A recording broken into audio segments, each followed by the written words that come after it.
Dr. Jeff DIY here. My wetsuit had a deep gash on the inside through the smoothie rubber. While it didn't tear through the fabric on the other side, it flushed pretty bad each time I got in the water.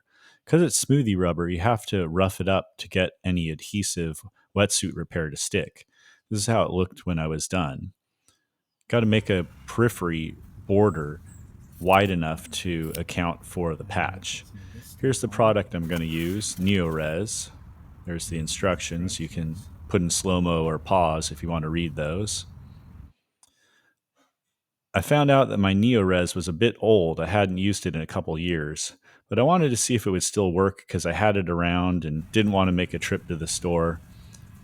And it seemed like it might still work, so I was kind of curious.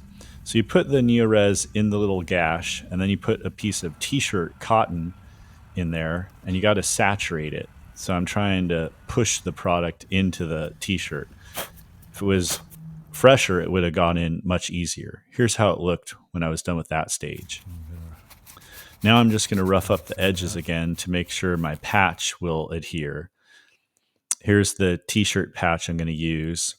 You want to get it looking totally wet as if you dunked it in water, and then you'll know it's saturated. I'm going to put it on the wetsuit itself as well. You can see how it's really viscous. When the product's fresh, it's pretty thin. Not quite watery, but much thinner than this. Want to get the So here I'm trying to show that you got to get it really wet-like, and the t-shirt material is not quite taking it up. But I'll just add a little more and smash it down with that wax paper. The wax paper is a really good trick because it doesn't get the stuff sticking to you while you're trying to spread it around. Now you can see it's starting to look much wetter, making some good progress. This would be much easier if it was fresh product. Now I'm going to try to push it into the wetsuit itself, get it adhered to the place where I sanded.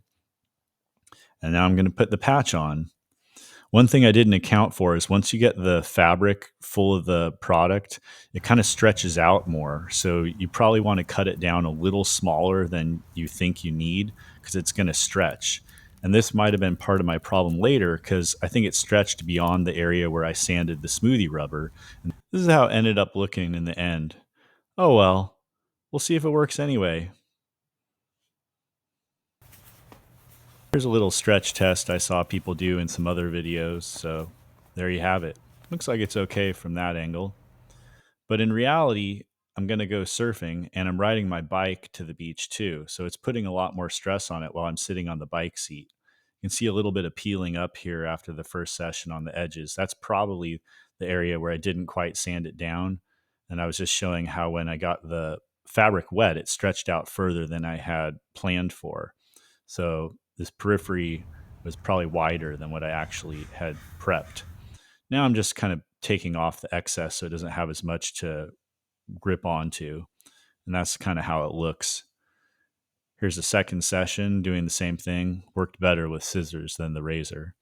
Session 3, you can see a little more peeling, and so on. It actually didn't start to leak at all until 10 sessions, and that might have just been flushing from the neck and shoulder because this is an old wetsuit. So I'd say, will this work forever or like a whole season? Maybe if it was actually fresh product. But even when it's old, it would definitely work for a swell or until your next paycheck.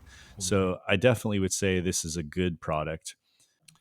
Hope you enjoyed this video or found it helpful. If you did, give it a like so it's easier to find by others. Consider subscribing. This is Dr. Jeff DIY. I'll see you the next time something breaks.